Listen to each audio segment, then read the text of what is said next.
And it often doesn't come from sitting politicians. So people are like Mm. mad at Chuck Schumer, mad at Hakeem Jeffries, or mad at, like, you should definitely be mad at all the politicians, and you should definitely like voice your displeasure. But political leadership actually comes from the people, and the politicians often respond to where the people move. And it's our job collectively to fight back, push back, be in opposition. Presidents aren't kings. Welcome to our latest episode of Trailblaze, the show about the America we can be, the America we want to be. I'm your co-host, Nayyera Huck.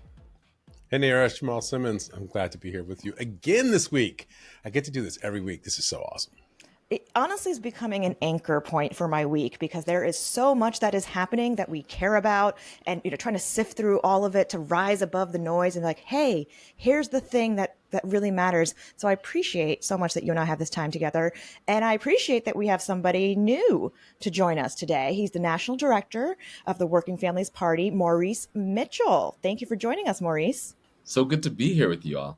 Like clap emoji, clap emoji. You guys can't see it. Clap emoji.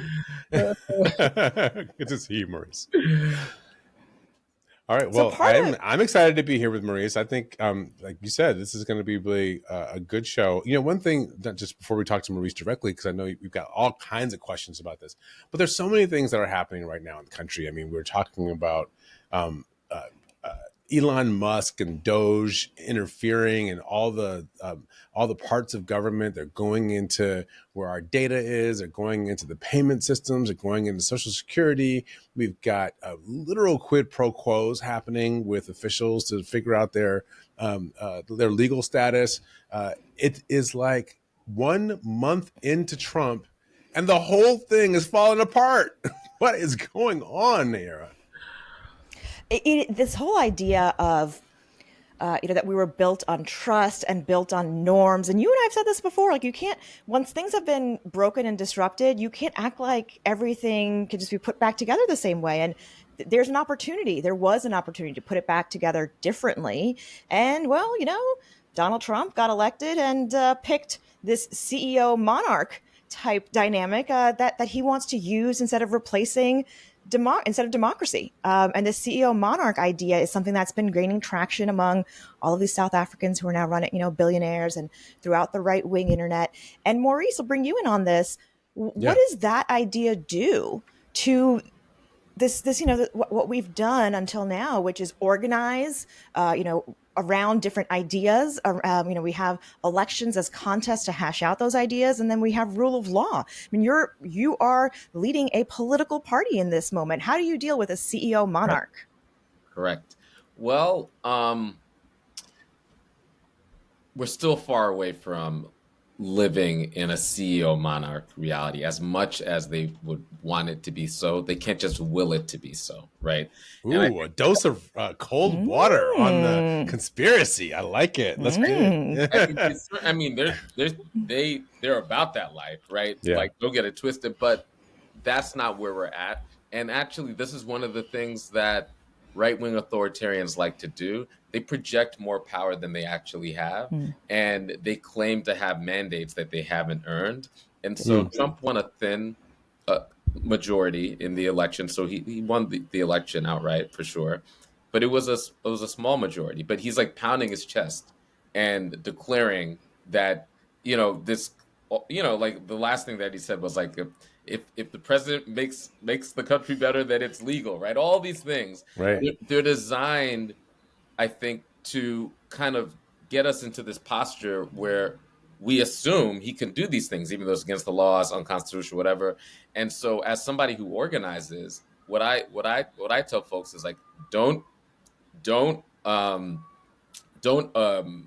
acquiesce, don't just assume that he could do it because he says so. Like, actually, it's our job to remind people that presidents aren't kings, that power is diffuse in this country. And also, their hubris, their overreach, them being drunk on their own power is actually their downfall. Right-wing authoritarian regimes, whenever they fall, is because they've gone too far, way further than their mandate, even further than what their followers would want them to do. So, I don't remember a lot of people voting because they wanted Elon Musk and a bunch of teenagers to be futzing around the treasury. Like, I don't remember people saying that. And so No, you're right. when these things happen, and also when people feel the pain because these things happen, both people who didn't vote for him as well as his supporters, that's going to change how comfortable people are with him, pounding his chest and pretending to be the CEO monarch. And so as somebody that is an organizer and is interested in defeating them eventually and interested in what a new democracy could look like, I actually encourage their hubris, because I know in that space there's regular people that are going to wake up to the fact like, oh, this is a billionaire grift. They actually aren't real populists. They don't care about the price of groceries or the price of eggs, or they don't care about my family. They just care about their own power. And so I encourage the hubris, because that gives us opportunities to build with people. Yeah, I think somebody on our show recently said, a bad plan well executed fails faster than a good plan. So listen, I as I watch this, I am struck by part of the decision making matrix that I often use, which is what are the fundamentals, right? If you hire good people and you have a good plan and you're trying to do good things, you have a high likelihood of good outcomes, right? But what we're watching is them hiring bad people to do bad things with a plan that doesn't seem to be put together very well. And in fact, I wonder if perhaps that there's some need to, I guess in private enterprise, you go out, you break things quickly, figure out what's broken, fix the stuff you can, and keep moving, that kind of thing. That's the tech model. But in public life, I think it may be different because the scrutiny is so much higher. And in fact, they may be trying to boil the frog too fast, right? They're doing too many things too fast, and people are going to get hurt in a way that they notice. And when that happens, there's no telling what happens next. I want to throw in here this idea that they're going to cut Medicaid. That's in the latest congressional Republican proposal by $880 million. 1/3 of the American public is on some kind of government assistance. And I still remember back in the day of Obamacare when people were saying, keep government out my Medicare. When you have Steve Bannon saying a lot of MAGA rely on Medicare for their livelihood, don't touch it. Yeah, you might have boiled the frog too quickly. Oh, absolutely. And all of this federal aid, it's a fact that red states, Republican states, actually benefit more from federal aid than quote unquote blue states, right?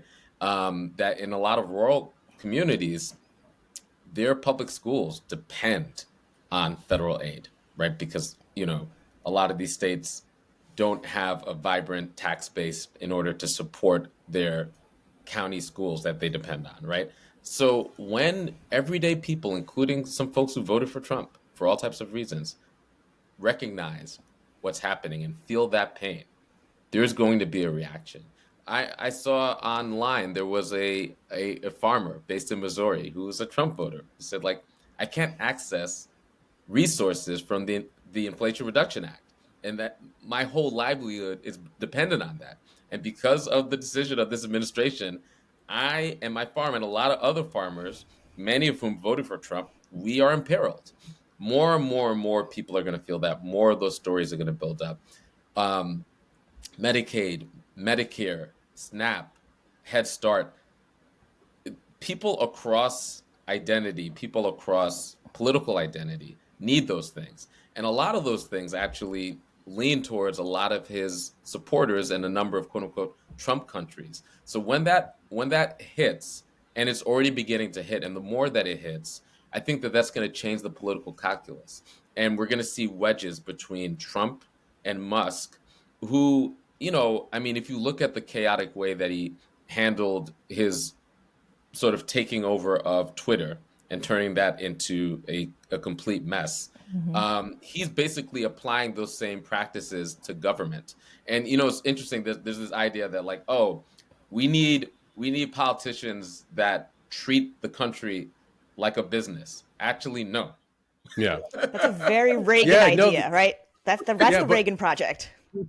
Yeah, and it's funny because everybody who really has been involved in government knows you really can't treat government like a business. It's exactly supposed to be, in some ways, like the opposite of it. In a market system, there are market failures, right? There are things the market will not do. You can't get resources to do those things. Those are the things you want to have done more broadly. In a previous life, I worked a lot on broadband. And one of the things about telecommunications and broadband is we've all decided that access to telephones back in the day and now access to the internet is a public good.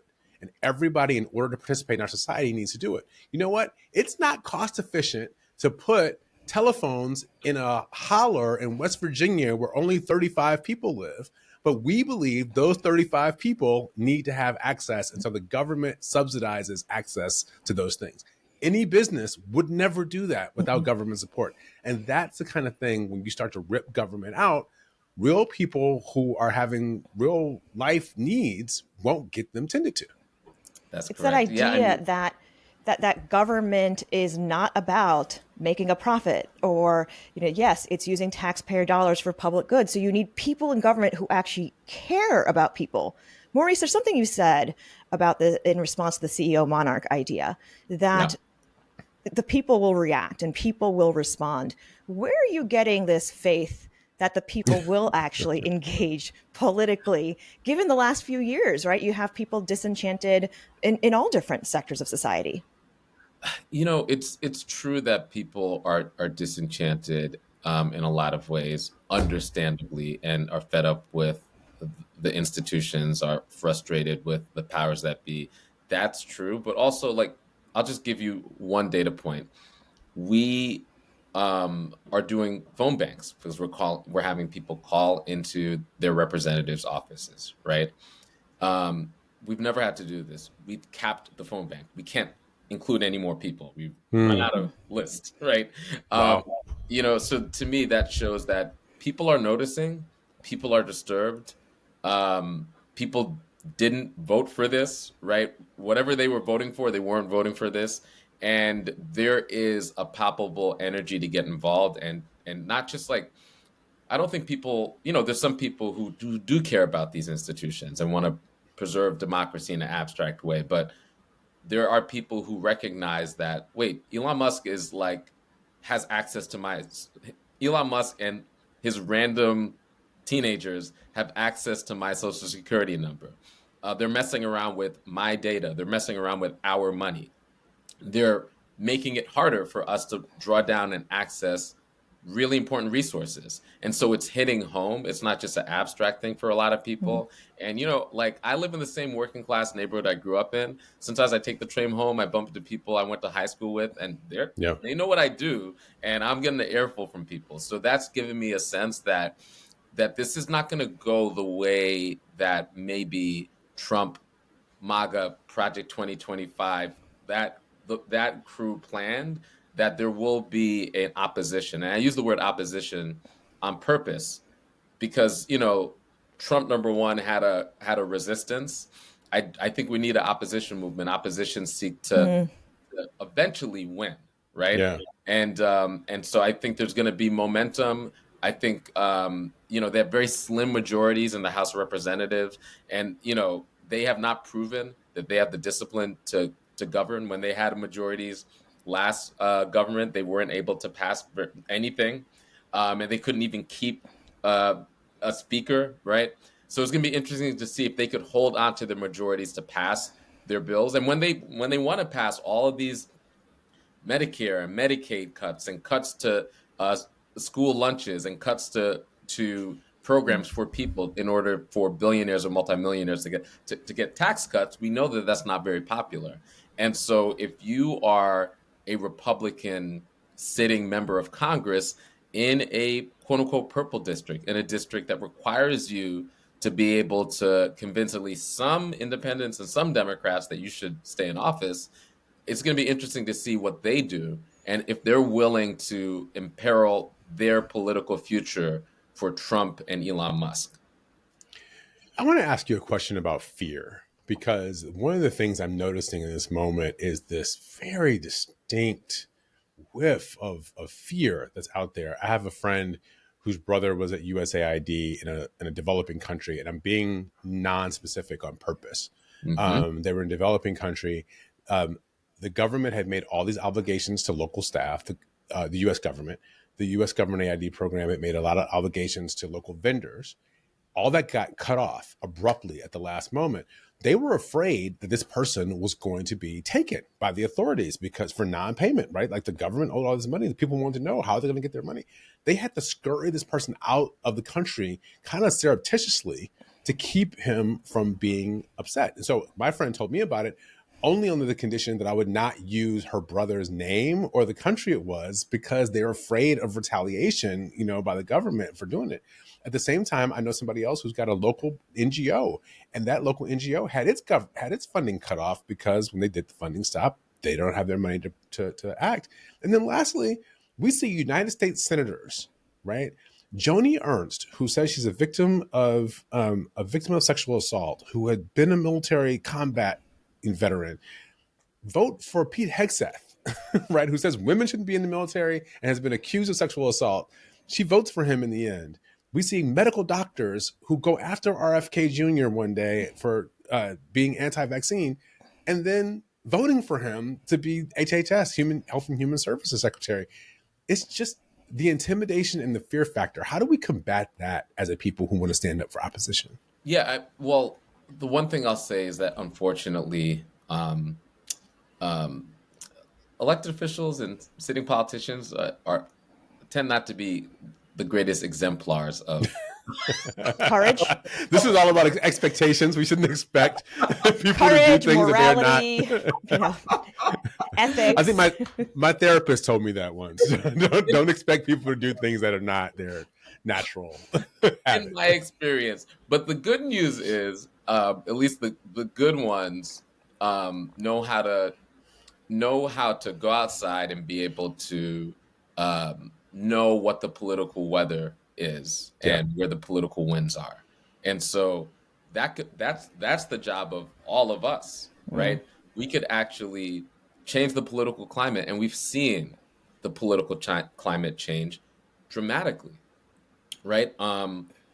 I was around, I was alive in 2020 when we were all sheltering in place. And a lot of us would not go outside, but then something miraculous happened. The whole country came together in horror after George Floyd was murdered, and 10% of the country hit the streets. Yeah. That happened in our lifetime, right? That's right. That's right. So I remind people of this because public opinion could shift, culture could shift, the political climate could shift very, very, very rapidly. And it often doesn't come from sitting politicians. So people are like mad at Chuck Schumer, mad at Hakeem Jeffries, or mad at, you should definitely be mad at all the politicians, and you should definitely voice your displeasure. But political leadership actually comes from the people, and the politicians often respond to where the people move. And it's our job collectively to fight back, push back, be in opposition, and do all the things from calling your elected official to there's a lot of protests going on, and we shouldn't just just hit the streets, but that is one form of opposition. And from DC to other places, President's Day, there were a bunch that was great. To at the WFP, we recruit everyday people to run for office, and like I said before, presidents aren't kings. Power is very diffuse in this country, so we need to get people who have that fighting spirit onto school boards, onto city councils, into state legislatures, right? And if you are feeling and seeing that there should be an opposition, then you should be asking yourself, what can I do? Put yourself not simply in the space of being a sort of simply an observer and wondering, why aren't they doing, actually get involved and do that thing? And there's so many different ways that you could do that, by joining an organization and by finding your lane. Nayyera has a question. I'll tell you, I very often, really quickly, I very often would find myself thinking, you know what, somebody ought to say something about, and I'm like, oh, wait a minute, I'm somebody, I can say something. And then I have to do it. Right. I mean, literally, we show up every Tuesday and we're like, okay, we're going to say something. But Maurice, I know we got to let you go, and I appreciate that you joined us today and reminded folks that this is about community engagement and renewing these connections that we just kind of expected, for a while that somebody else might take care of this stuff. And running for office, especially all these folks who are getting impacted directly, is a great way to solve the problem. Thank you, Maurice. Folks, we've been talking. It's Maurice Mitchell, the National Director of the Working Families Party. It's good to be with you all. Jamal, I was really struck by how Maurice was dismissing this expectation about Democratic leaders being a true opposition, right? The Chuck Schumer, Hakeem Jeffries. And I found it kind of refreshing because when I saw some aged Democratic senators walking up to federal buildings and, the doors got closed on them and they were turned away, I'm like, what kind of old school practices are these where you march on the building and then what? Suddenly you show that you had no power? Like, this is all about power dynamics. So I found that very refreshing. And this idea that there is a broader opposition movement that can't rely on entrenched elected people to lead it. That's right. It can't rely on those folks to lead it because, and technically, like, their job is to follow, right? Like, the job of a politician is to figure out what the public wants and to try to go help them get what the public wants. Now, from time to time, they will lead on something. And this is a moment where I think we do need people to lead, but that may not be coming from political leaders. Now, what they can do, here's what frustrates me, because what they can do is their organizing principles, right? Like, they are the hub of the infrastructure of the left in many ways. And so what's frustrating a lot of people is what you said, right? We have these old school dynamics, tactics, but Trump is dominating all the new school ways that we're communicating. So we should be having more information that goes out online. We should be distributing information, not just about what's happening at a federal level, but boil it down. What's happening in states? How many people got laid off in Connecticut? How many people got laid off in Arizona or Pennsylvania? Give that to those members. Give that to Democrats who are on site, and let the people in those states arm them so that they can mount the resistance or the opposition that people are looking for. And that's the challenge, right? When people looking at the Democratic Party and, the new chairperson, I mean, listen, these are all institutions that raise money to help the people who already have access to power or stay in power. The information networks. Oh, you're so cynical. Different. Oh, look at you. You're so cynical. Yeah. You're right. It's a, you and I both worked in these institutions. You don't primary a sitting member of Congress or a sitting senator. That is a rule of the political parties. They're not going to get rid of people who've already been there. That is, if you want that type of change, that has to come from the outside. What's interesting about the Working Families Party is that they are they're a registered political party, and they will often co-list people in places like Minnesota and places like New York. They'll co-list a Democrat and a Working Families Party member. So as one of those third party, they don't challenge as much as they bring support for new ideas and new individuals to come forward. Unlike the Green Party. Just, throw that in there. Yes. Look, because at the end of the day, this is going to have to be a coalition, right? This is going to have to be a bunch of people who agree with each other, maybe 70% of the time, all getting together to agree to oppose the people they disagree with 70 or 50, 80% of the time. And so, what I'm looking around and I see what's happening inside of these government agencies, and I think you do need to have people on the streets. We are going to have multi-layered opposition. There have to be people on the streets, people speaking up in media, people online in digital spaces. We're going to have to contest this everywhere that it is. And then there's like the dangerous point of what happens when Trump tries to send the military to quell that protest. And that's a problem that I think we're going to all have to wrestle with another day. Well, a more immediate problem, for example, is the laying off and firing of people who worked at the FAA.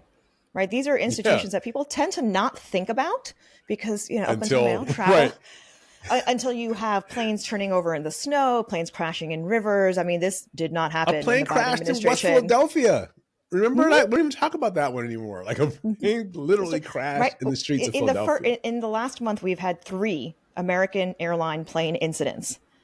The crazy plane incidents, and yet DOJ decides that they want to fire people at the FAA. So I think all of this story, we need to tell it, but people will understand this story, that there's a part of government that we never wanted to think about, and we just wanted it to do its thing, and we need to keep that part of government going. That's the part that the Elon Musks of the world want to destroy, and I think that will be their undoing. So let's scare each other some more. The FAA is one place that obviously we're looking at and saying, I can't blame the crashes on Trump today, but I certainly can tell you what he's doing is not going to make it better. It's not going to fix it. We also have one of the reasons we don't have egg prices are so high and we don't have a lot of eggs in stores is because of the avian flu. There's a bird flu out there that's infecting chicken crops and is jumping into other species, including human beings who are now starting to show up with bird flu. But we cut 1,400 people from the Center for Disease Control. We're not listening or like looking out for these new diseases and trying to stop them in their tracks. And we already saw what it looked like when Donald Trump was in charge in a health crisis. It was not great. People were dying by even greater clips. So I do think that there are things we're going to have to do, the things that they should stop cutting. But at the same time, the Democrats have to be, not just the Democrats, the left, the opposition has to be for something. The American public wants change. And what we cannot do is always be the people who are the obstacles to change, because nobody likes the person who's just throwing, things in the middle of the track that stop the other runners. You got to get a runner that's out there on that track too, that everybody can rally behind. And so I think we need new ideas for change to make sure that we're going to have a country that works for people. I don't know. You probably could get away with right now. Just don't fuck it up. Like that's a pretty compelling message right now. Because I'm going to throw it up. You topped my FAA with pandemic. I'm going to top that with nuclear security disaster. Because they fired a bunch of people who literally sit there and do nuclear security monitoring for our nuclear arsenal. They're like, oops. They can't get a hold of them now. They don't know how to find them. They're like, well, we fired people, but we don't have their personnel files. So where do we find them to bring them back? Because oops, we let Homer Simpson run all of this. And we're just deleting, right? Literally, they're just deleting data. Except for your financial data, they're not going to delete that.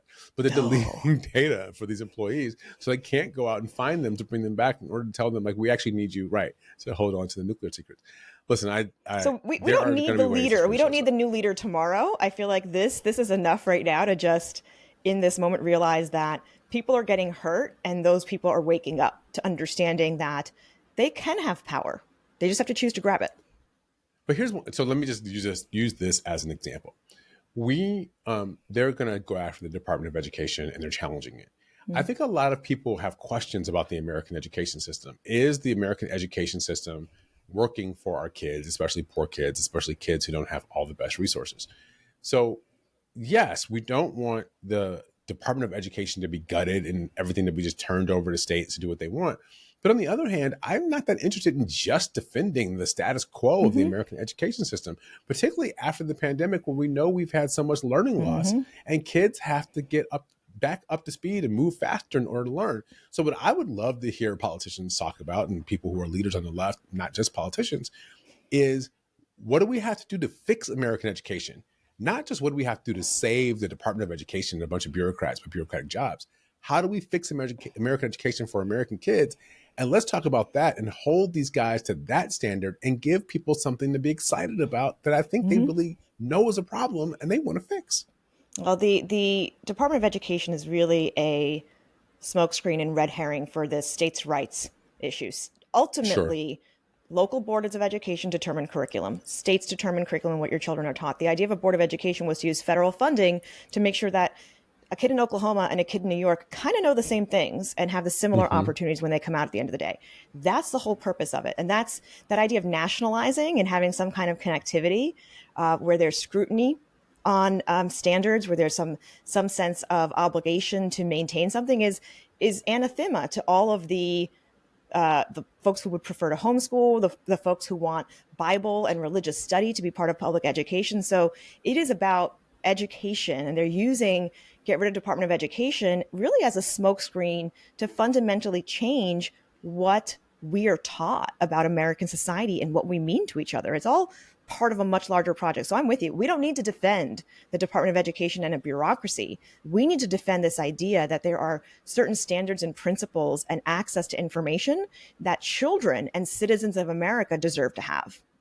That's right. We can all win together. This is the fundamental fault line between the left and the right, is that they believe, it's like the old Mario Cuomo line, that the wagon train is moving. They believe you got to kick off the old people, kick off the infirm, kick off the people who look different than you in order for you and your family to make it.